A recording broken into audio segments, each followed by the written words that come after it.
Education के साथ जो सबसे बड़ी रिक्वायरमेंट है इस जीवन में, वो है पर्सनालिटी, व्यक्तित्व।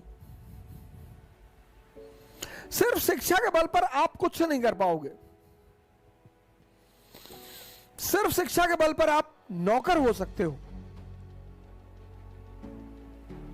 लेकिन अगर शिक्षा नहीं भी है और पर्सनालिटी है तो आप राजा बन सकते हो। कितनी बड़ी बात है ये। इस देश में लोग पर्सनालिटी पर उतना ध्यान नहीं देते, लेकिन शिक्षा आपको संवारती है, आपके सोचने की क्षमता को बढ़ाती है, आपका विकास करती है, उसमें कोई दो राय नहीं है। लेकिन व्यक्तित्व एक बहुत बड़ा पहलू है। आज जिस मुद्दे पर मैं आपसे चर्चा करने जा रहा हूं, हमारे युवा भाइयों की, बहनों की एक बहुत बड़ी समस्या है, उनको बड़ा कंफ्यूजन होता है इस 3 वर्ड में: जीविकोपार्जन, लाइवलीहुड, एम्बिशन और गोल। मैंने बहुत सारे लोगों को देखा, वो इस 3 वर्ड को समझ नहीं पाते, और ये समझना बहुत जरूरी है, बहुत जरूरी। लाइवलीहुड का मतलब है जीविकोपार्जन, जीवन जीने की जो आवश्यकता है उसको मैनेज करना। एम्बिशन मतलब आपकी ड्रीम, और गोल मतलब आपका लक्ष्य। हमारे जो युवा भाई बहन हैं वो इस तीनों शब्द को लेकर बहुत बहुत ज्यादा परेशान है, बहुत ज्यादा, बहुत ज्यादा। अब इन तीनों में फर्क क्या है? इसमें अगर आप उलझे तो आप गए। जैसे मैं मिडिल क्लास से आता हूं, लोअर मिडिल क्लास, और हमारे पास सपना है, ड्रीम है। जैसे मोदी जी हैं, Modi ji lower middle class से आते हैं, Mulayam Singh Yadav lower middle class से आते थे, Lalu Yadav lower middle class से आते थे, और इतनी ऊंचाई पे सब पहुंच गए। क्यों? मैं बार बार एक बात बोलता हूं, आपके जीवन में कॉन्सेप्ट क्लियर होने चाहिए। अब मैं लोअर मिडिल क्लास से आता हूं, 2000 में मेरे पिताजी का रिटायरमेंट था। बहुत सारे लोगों के साथ यह परिस्थिति होती है, एक दबाव होता है, एक प्रेशर होता है, और प्रेशर का परिणाम कभी अच्छा नहीं होता।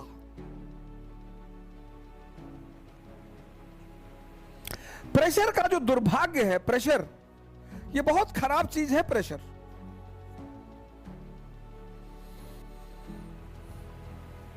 प्रेशर स्ट्रेस को पैदा करता है। स्ट्रेस का बड़ा भाई है डिप्रेशन,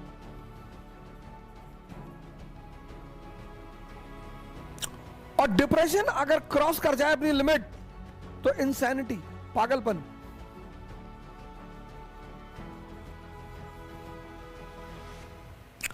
आज के समय में इसकी संख्या बढ़ गई है। इसकी जो संख्या है वो भारत में बहुत बढ़ गई है। 70% युवा हमारे डिप्रेशन का शिकार है। उसकी बड़ी सिंपल सी वजह है, बहुत सिंपल सी, बहुत सिंपल। आज मैं उसको बोलता हूं, आप गौर करिएगा अपने ऊपर। जैसे आप मेरी तरह एक सामान्य परिवार से आते हैं, तो जब 2000 में पिताजी रिटायर हुए, बहन उसको भी पढ़ाना है, वो भी पढ़ाई कर रही है, फिर उसकी शादी करनी है। एक मध्यम वर्गीय परिवार में ये सब चुनौतियां होती हैं। अब हमारे माँ बाप ऐसे हैं जो हमसे ये नहीं कहते कि भैया हम कुछ कर नहीं पाएंगे।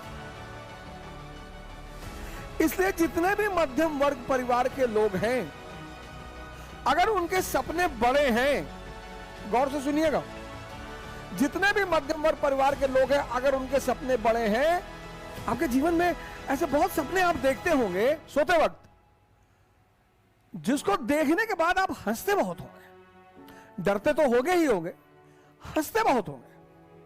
लेकिन कलाम साहब कहते हैं कि खुली आंखों से सपना देखना चाहिए। इसीलिए तो मैं आपसे कहता हूं ऑटोबायोग्राफी पढ़ो, बायोग्राफी पढ़ो।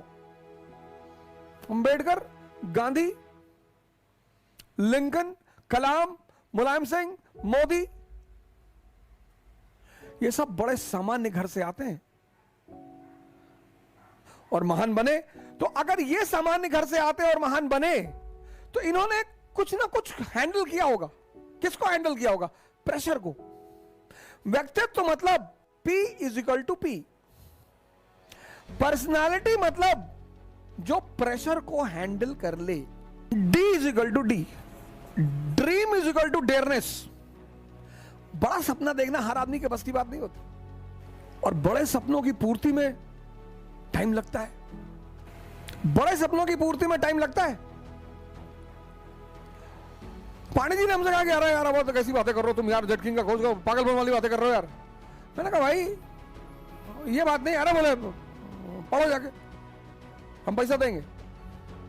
फिर मैंने अमित राय जी से कहा, वो ट्रैवलिंग जो उसका कोर्स करने आए थे टूरिज्म का, यहीं पे उसका ऑफिस है कहीं वहाँ वो देश बंधु मार्ग जो है RML हॉस्पिटल के पास उसका ऑफिस है।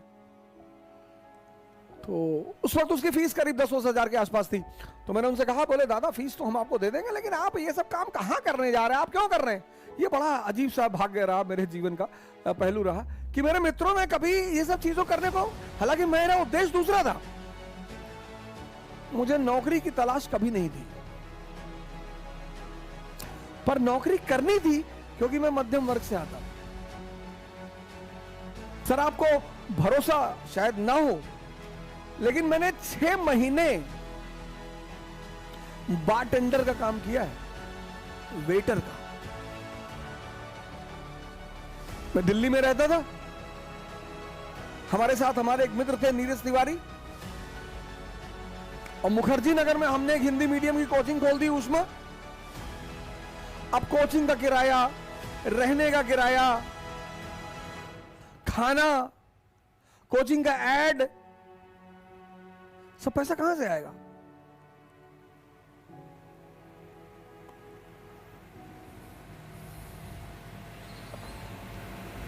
तो दिल्ली के एक होटल में बारटेंडर का काम किया सर। सैलरी बहुत कम मिलती थी सर, टिप बहुत ज्यादा मिलती थी।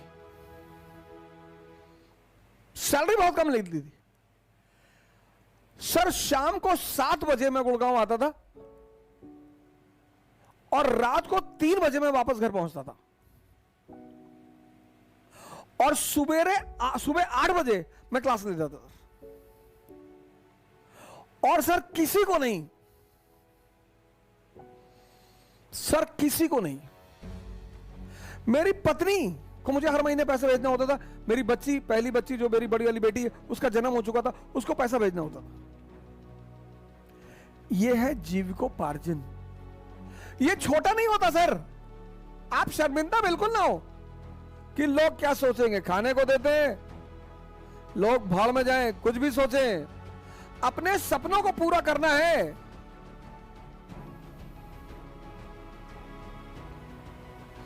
मैं किससे ज्यादा पैसे मांगने, और इतने सारे चीजों के पैसे। और माता जी ने कह दिया कि घर दिखाई मत पड़ना। भाई कोई आदमी आपको अपने पास रख लेगा, पर डे खाना खिला देगा, आपकी कोचिंग का फीस क्यों देगा, आपकी कोचिंग का किराया क्यों, रेंट क्यों देगा, आपके परिवार का वहन क्यों करेगा? तो आप जैसे ही 21 साल क्रॉस करें, 21 साल याद रखें, आप जैसे ही 21 साल के हो जाएं, आप इस पर ध्यान दें तुरंत। यह सबसे बड़ी चुनौती और बाधा है मध्यम वर्ग के लोगों के लिए।